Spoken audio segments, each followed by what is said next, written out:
in-expect nyo na magbabiral siya sa TikTok and online? Actually, we don't expect anything po. Kahit po sa series namin sa Munya, we didn't expect it to be appreciated by a lot of people. Tapos, ang kala lang po namin ng mga readers ang manonood, pero nag-viral din po sa TikTok yung Munya, and then after that, nag-viral po yung song namin na Daling Dale. But I would just like to give credit to, of course, NMJ. So this is another version of GAT na Daling Dale. Sobrang saya po namin kasi nung una parang hindi namin alam kung magiging hit yung Daling Dale. Pero thank you po sa lahat ng gumagawa ng challenge ngayon sa TikTok. Nakikita po namin lahat ng gumagawa and we're so happy. Sana po gawin nyo. Keep on doing. Pero kayo ba matagal na kayong magkakaibigan, magkakilala? Well, kami po ni Kuya MK, I've known him since like, siguro 2 years na po. And with Kuya Ethan din, pero with Kuya Derek and Kuya Hans, ano po, nag-meet lang po kami sa mismong training day. So, yun po. Kami ni Ethan, I've known him since 2020. Magka-classmates kami sa acting class. And then we stayed in touch. Tapos kami ni Charles, magkasama kami po sa Bedroom po. Doon kami nag-meet. And then Han, I used to see him sa performances. Ganyan. Tapos parang nag-set tayo ng iba at lahat sa lahat. Yes. Makasama tayo. And then si Derek, we met him sa training mismo. Yeah. And then ang iba sa inyo, into acting din, ano? And so ano mas mahirap? Yung acting o mag-perform na sumasayaw at the same time kumakanta?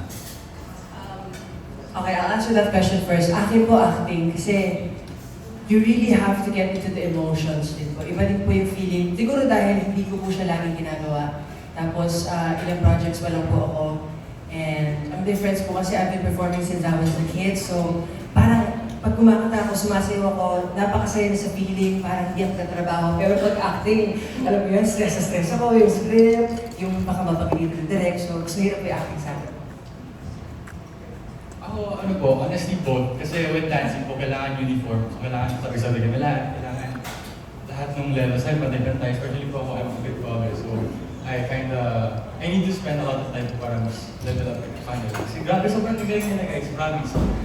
As in, no joke po. With acting naman po, I say, it's also hard kasi, for example, given a word, like, insane, have to be sad. Insane, happy, insane! Ganun, sobrang hirap po talaga, lalo po pagbaguhan. So, a lot more practice po for it, I guess. Okay, thank you. Congratulations ulit. Thank you so much. Thank you, bro. There we go. Maraming salamat Sir Robert Cantina. Now let's proceed with TV5 Digital. Von Belinario. Hi guys, congratulations sa inyo. Siyempre, ang laki-laki na ng P-pop community sa atin, no? Grabe na talaga yung pagbulusok ng P-pop. Pero kayo, as one of the newest P-pop groups, ano yung maipapangakot na yung offer nyo sa P-pop community at sa OPM in general? Para sa akin po, I think na kaming lahat, we come from such different backgrounds, but we're pushing an image na we're proud to be Pinoy. And we're, syempre, yung unang pre-debut single namin, How Can We Made It, it's a classic OPM song. We just did a version of Daling Dale. And so I think for us, we are excited to just push the image of us not, all coming from different backgrounds of being Filipino, but we're so proud to be Filipino. And so, syempre, P-pop is on the rise. Ang daming, grupos ngayon. And they're all doing different images. Syempre, I think it's safe to say na parang we kind of want to step away from a template and just make our own land. And we're actually so proud of the P-pop world right now. Yes. We can see Beanie po perform at Philippine Arena. We can see SB19, Philippine Arena again. Grabe, nakaka-inspire po sa aming mga baguhan na gusto po namin pakita sa Pilipinas muna, tapos sila sa buong mundo na po nila napapantin talaga nila. Kaya, inspired kami. Dami. Siyempre yung next question ko is para kay Hans. Ayan Hans, siyempre, a few years after being a runner-up sa Born to be a Star, ikaw you're doing great na sa career mo as solo and as part of the group. Anong pakiramdam to be finally launched as one of the members ng GAT? And may papakita talaga yung vocal prowess mo. Ito magaling talaga yung vocals nito ni Hans. Thank you, bro. Thank you. Sa akin naman po, sobrang saya ko po. Kasi dream ko rin po na makapasok sa boy group, yun. Pero at first parang hindi po siya pumapasok sa isip ko po. Kasi iniisip ko nga po na mag-solo po, mag-solo artist, ganyan. Pero nung binigyan po kami ni Boss Vic ng project na ganito, sobrang happy ko po. As in, sobrang happy ko po. And isang part na rin po doon is kagrupo ko po sila. And especially Ethan, kasi alam ko po na sobrang talented niya po. And kay MK, and sa mga ko po. Ayan. Thank you po. Special request ni Tito Jojo. Baka pwede man daw pasample ng ilang lines ng kahit kailan. Ayan ang vocal promise mo. Go ahead. Nagtatanong isip, hindi rin maintindihan kung ano nararamdaman. Thank you. You guys, and congratulations. Sorry po. Thank you, Dan. Thank you po. Congratulations. Wow, ang lamig naman nun, Hans. Thank you so much. All right, let's proceed with TikTok and PM, Tita Aster Almoyo. Una-muna, congratulations. Alam nyo, isa siguro ako sa natutuwa sa mga nagsusumbong ng mga P-pop groups like you. Ang isa pa siguro na gusto kong i-share, in my recent visit sa Universal Studios Hollywood, nadinig ko yung music ng Bini. So, siguro sana one of these days, ganun din ang mangyari sa inyo. Now, my question is, paano muna kayo nabuo? Are you in your teens or are you in your early 20s? And give us a little background about yourselves.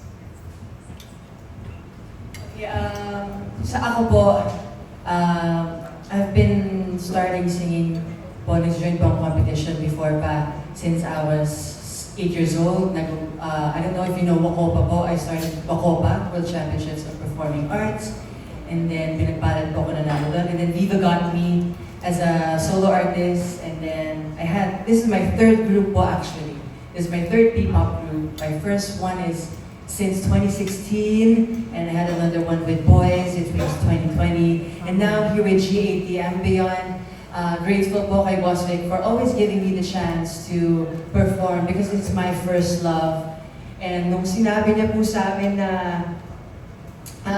makakasama si Michael, si Hans, kasi pinatawag po kami sa office, tapos sabi niya, gusto niyo po mag-grupo, and then, of course, sino ba naman din po magiging okay po sa pagiging grupo sa kanila. And then, these two po, si Charles po, siya po si Hans, and Derek, nag-audition po sila sa Viva, kasi they're actors po, and kakapasok lang po ni Derek sa Viva.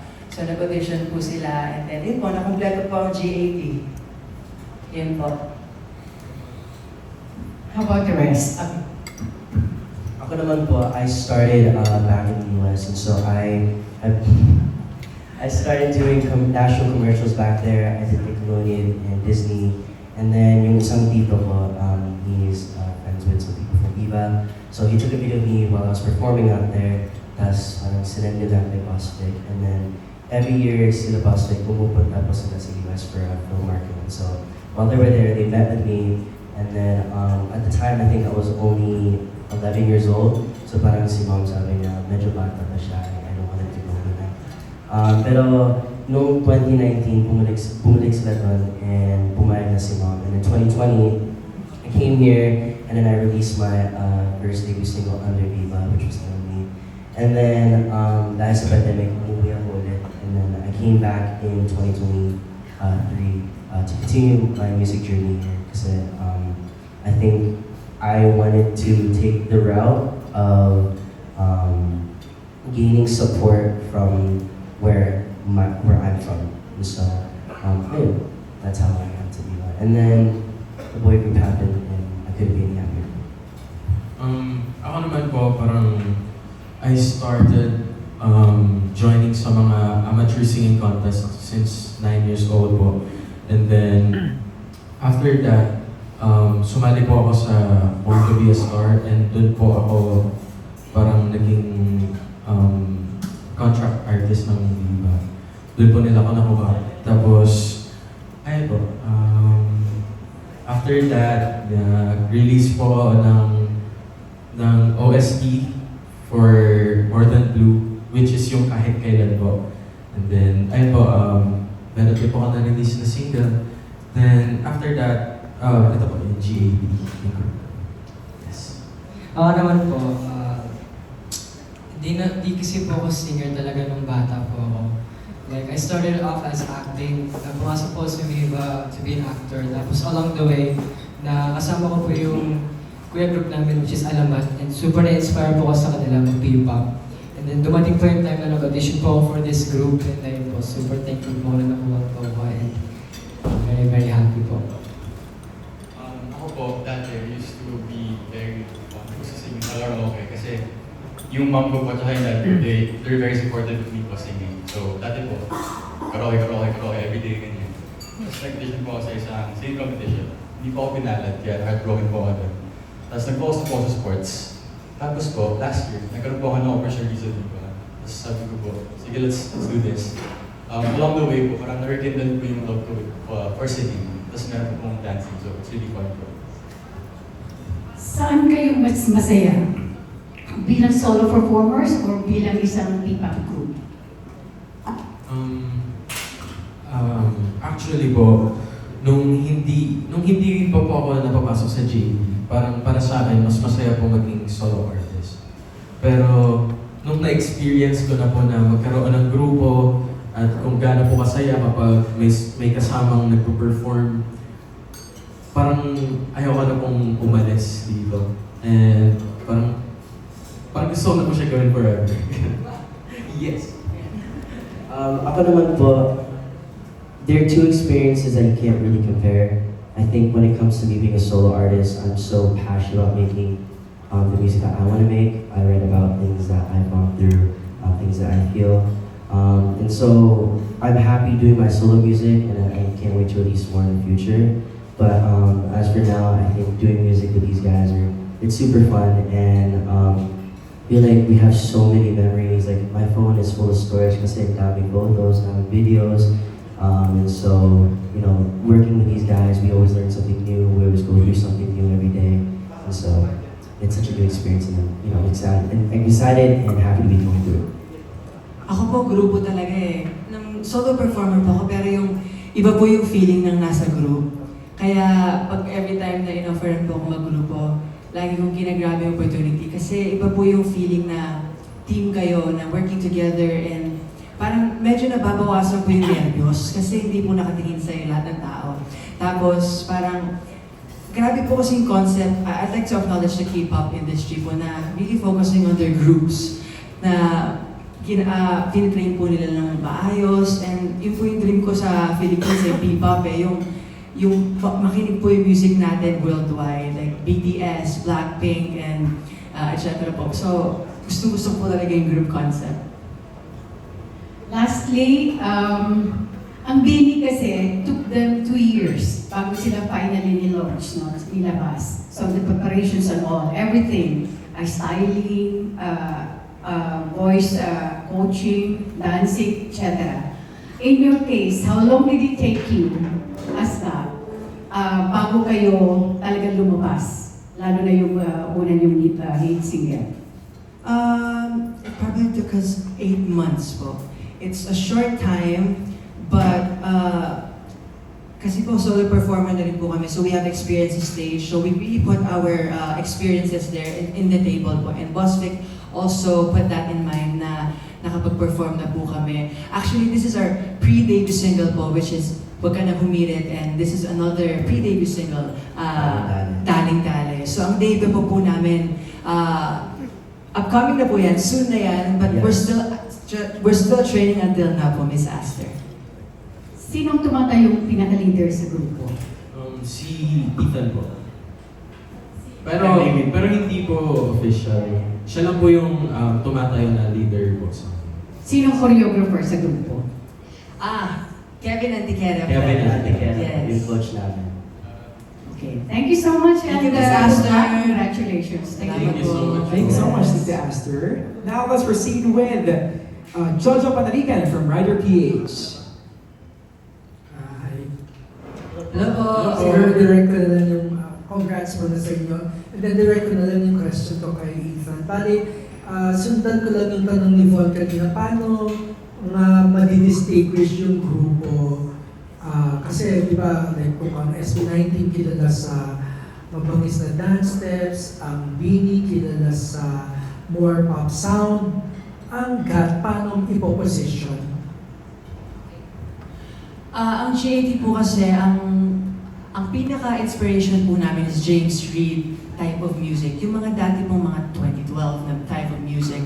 And yun po talaga yung root ng parang yung OPM na fresh sound na yung parang nanghaharana lang sa mga babae po, like girls, like, of course, all genders naman po. Pero ang ibig ko po sabihin, yung gusto po namin ibalik yung suwabe lang, yung papakinggan mo lang, nag-road trip ka, hindi po yung masyadong, kasi I'd like to acknowledge we have our brother group, of course, Alamat. So nandun na po, iba po yung image po nila sa amin. And we just really wanna be able to give to the other people na hindi pwede po kami kumanta, sumaya, and we can also act. So, yeah. Inspired din ba ang name ng Gaduna sa Alamat? In fact, di ba, God is for Gaduna na din, ang honorific name. And then ang Alamat din naman kilala for having native touches sa music nila, sa fashion nila. Ganun ba?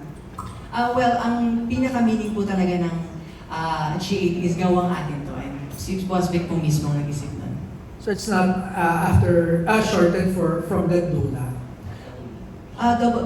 You can have it, you can do it. Double meaning Pero ang po siya. pinaka-meaning niya is gawang atin to. Proudly Filipino made. I see. And finally, for everyone in the group, paano nyo, kasi mahalaga as a group na kung hindi man kayo magkakaibigan, at least strong yung band nyo because it shows in the music, in the singing. Paano nyo ginagawa yun? I think that we just really find time to spend time with each other. Like, parang may group chat kami, tapos parang isa nag-aaya, like, video call, minsan, dahil naliligo, ang naguna ko, sumagat si Ethan, tapos naliligo siya, I was like, ano saan ka? Mga ganun siya. Pero lagi kami lumalabas, we go to different cafes, kumakain kami sa ibang restaurants, gano'n. And so, we like doing different things outside of training and outside of work para maging strong yung bond namin. Siyempre, the three of us, we've kind of already known each other, four of us, and then we know that our individual connections to each other are so different. So, yung focus namin is to build our group connection para makita din sa stage po. Tumira din ba kayo, my last question, tumira din ba kayo sa isang bahay even for a time? At saka, did you also rehearse 9 hours in a day? Dumating din ba kayo sa ganun? Oo. Opo. Siyempre, I think, yung isang araw na dumunensyon tayo after yung isang lumipat tayo sa Rebellion, diba? We were so tired, pero kinakaya lang po namin. And I think, siyempre, kaming apat, we were in Regional Section E, so may taping days po kami. Tapos minsan, yung taping days namin, it doesn't always go throughout the evening. Sometimes, excellent yung sequences namin. So, we find time to do training. And then from taping, diretso sa training. And then minsan, yung training namin 4 hours. Minsan, 9 to 1 a.m. gano'n. So, At tumira nga din sa isang bahay, tama ba?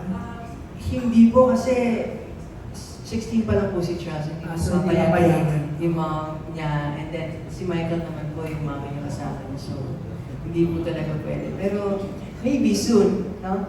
Yes. Soon. And nevertheless, okay naman yung bonding. Oh, actually, I think we got to the level na, alam niyo po yung magkakapatid na nag-aaway. Kasi pag nag-aaway na po kayo, yun na yung totoong relationship. And then wala naman pong bigunan. Pero, totoo po kami sa isa't isa. I tell them na if they're doing something wrong, and he tells me if I'm doing something wrong. So, it's really a give and take po sa amin. Kaya, masasabi ko, very, very close kami. Congrats, guys. Salamat po. Thank you so much, bro. Thank you so much. Now let's proceed with Sir Abed Nabos from Marites University.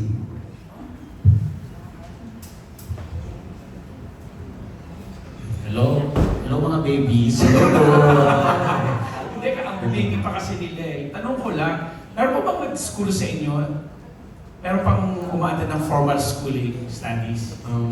Yes po, parehas po. Yes po, many grants. Saan yan? Anong grade na or high school ba or what? Ako po, grade 11 po. And actually, the start of last year, nagsischool talaga po ako face-to-face. Tapos nung dumating po yung group and yung mga Modalas actually, I had to go back to Mojo homeschool po. So that's how my school works right now. Okay. For homeschool. Yung isa. Sa akin naman po, homeschool po ako sa PIC po, sa school po sa Antipolo. Then, ayun.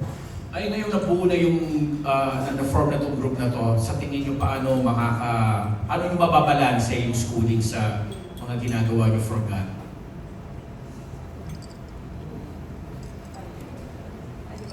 Paano yung schedules?